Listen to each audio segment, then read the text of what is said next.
Méga promo Mondial Sport. Les 3 maillots sont maintenant disponibles à 12 000 francs, mais la livraison est payante. Donc, ñetti maillots yi 12 000 francs, mais livraison bi da ngay fay. Pour plus d'informations, visitez le site mondialsportsn.com wala ngeen contacter le numéro WhatsApp 77 059 99 84. Mondial Sport, leader de l'équipementier au Sénégal. Les maillots avec des shorts, maillots plus culottes, c'est à 8 000 francs chez Mondial Sport. Donc des prix défiant toute concurrence.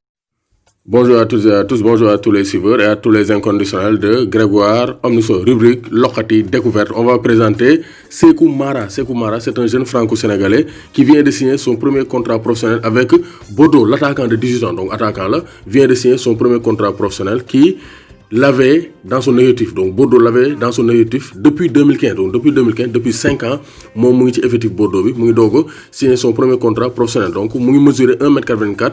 Donc vraiment, c'est un avenir pour le football sénégalais parce que c'est un très jeune joueur qui peut être sélectionné dans les sélections U20 de l'équipe nationale du Sénégal. En 2017, le franco-sénégalais a finalement débarqué à l'âge de 15 ans en 103 matchs U17, U19 en National 3 avec la réserve.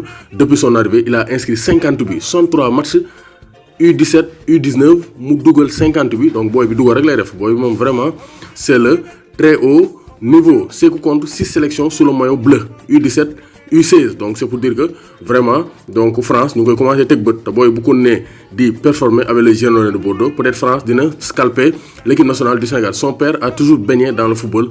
Il nous a proposé à Arnaud Vaillant, observateur pour Bordeaux, et moi-même de venir assister à une dissection sur Paris. Donc boy bi Paris la néwoon. Après papa moo ne waa Bordeaux yi ñëw leen xool sama boy bi ñëw leen xool sama doom di ndaanaan kulu fadrine la. Je me souviens qu'il y a une lutte acharnée avec Lyon pour le recruter. Donc c'est pour dire que boy bi am na talent parce que Lyon sax ak Bordeaux xeex nañ ci pour mën a recruter ce jeune joueur à l'âge de 15 ans. Donc c'est pour dire que c'est un jeune espoir du football français mais qui est d'origine sénégalaise, franco-sénégalais. Donc sélection U20 yi war nañ ko mën a coytu balaa boy bi duñu rëcc. Donc bonne carrière. Donc on lui souhaite une très belle carrière à Sékou Mara. Sékou Mara. Marara. Bonjour à toutes et à tous, bonjour à tous les suiveurs et à tous les inconditionnels de Grégoire Omnisso. Leipzig s'est qualifié pour les demi-finales de la Ligue des Champions pour la première fois de son histoire pour un club qui a été fondé en 2009. Donc Rasenball Sport Leipzig. Donc vraiment, c'est la surprise, c'est le coup de cœur de cette Ligue des Champions 2019-2020. Donc wax nañ ay record. Leipzig ñu ngi commencé football en 2009. Après ñu yegg première division allemande. Ensuite ñu ñëw nekk 8e de finaliste, quart de finaliste et voilà, donc demi-finaliste de la Ligue des Champions face au Paris Saint-Germain. Mais derrière cette équipe se cache un Sénégalais. Il y a un Sénégalais qui évolue du côté de Leipzig. C'est pas un joueur, mais c'est un ancien joueur de l'US Rail, ici à Thiès. Mais actuellement, mu ngi bokk ci team manager bu Leipzig muy dudd Babacar Ndiaye. Donc doomu Gana Ndiaye warul tiit warul ragal. Donc footsénégal.com a fait une large présentation donc de cette fierté du Sénégal parce que ñuy wax Julian Nagelsmann, le plus jeune entraîneur de la Ligue des Champions, 33 ans l'homme, l'entraîneur de Leipzig. Il va jouer face à des joueurs beaucoup plus expérimentés comme ñoom Thiago Silva ñoo ko mag ñoom Keylor Navas ñoo ko mag. Mais derrière Julian Nagelsmann, comme ni ngeen gisee ñoom ñaar ci image yi, donc Babacar Ndiaye vraiment c'est le très haut niveau. C'est lui qui gère le management de Leipzig. Donc Leipzig bu amee stabilité depuis 2009, c'est grâce à Babacar Ndiaye parce que moom muy am licence. C'est pourquoi footballeurs yi nañ jéem a jàng allier les études et les sports. Parce qu'après le sport, il y a une autre carrière.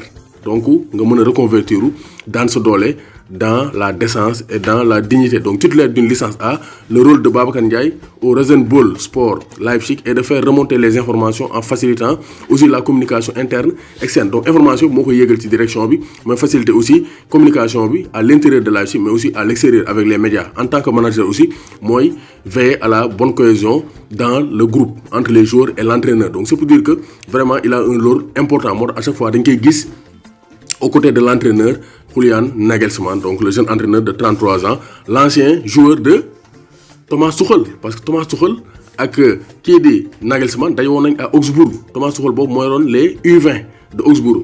Alors que y avait dans cette catégorie Julian Nagelsmann moom dafa teel a arrêté carrière am. C'est pourquoi il est devenu le plus jeune entraîneur à officier en demi-finale de Ligue des Champions.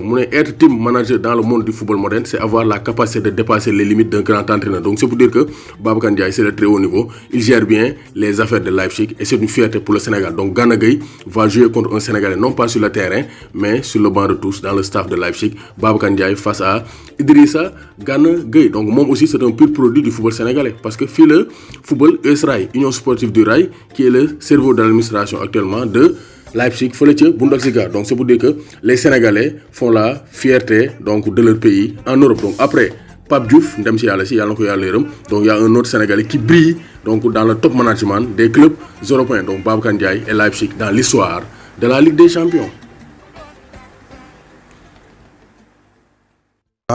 Les Sénégalais sont partagés par rapport à la prestation de Idrissa Gana Gueye. Donc, Gana Gueye fait un bon match, il n'est pas donc à la hauteur des événements, il peut mieux faire. En tout cas, Amdi Faye, un milieu de terrain, ancien international sénégalais, il a donné sa partition. Donc, il a critiqué Idrissa Gana Gueye. Donc, Gana, en vérité, on aimerait le voir accélérer quand il a le ballon, alors qu'il ne met pas du rythme. Gana, de rythme, c'est lent. Quand tu as cette qualité devant, autour de toi, les solutions sont nombreuses et faciles. Paris Saint-Germain, les joueurs, ils ont des joueurs techniques et expérimentés. Donc Gana, Warul, Saral, il est trop timide. Gana Gueye joue sur un mauvais rythme lors des transmissions. J'ai envie de lui dire de participer et de faire le jeu. Mais c'est comme si il avait peur de participer au jeu. Gana Gueye, c'est comme si il a participer au jeu. Pourtant, il a tout à gagner. Il a des différence. Il a tout à gagner. C'est sa première saison. Mais pourquoi Gana ne se lâche pas? C'est comme si il a attaque le football. Et ça, c'est pas normal. Il ne donne pas l'impression qu'il est prêt pour jouer à ce niveau. Parce que le Paris Saint-Germain, c'est le très haut niveau. Amdi Faye Gana, il n'est pas prêt pour jouer le très haut niveau. Alors que Defna Europe presque 10 ans, depuis Lille, Aston Villa, Everton. Donc il n'a pas vraiment la carrure d'un très grand joueur. Parce que c'est un joueur de classe mondiale. Malheureusement, il en a montré très peu hier. Face à l'Atlanta Bergame, Gana devait faire la différence, mais il a montré très peu de choses. Et ça peut lui coûter sa place pour les demi-finales. Donc Gana, il faut le niveau pour convaincre le Paris Saint-Germain de le garder pour la saison prochaine. Donc Amdi Faye, il n'est pas convaincu de la performance d'Idrissa Gana Gueye. La analyse Amdi Faye sur la prestation de Gana face à l'Atlanta Bergame.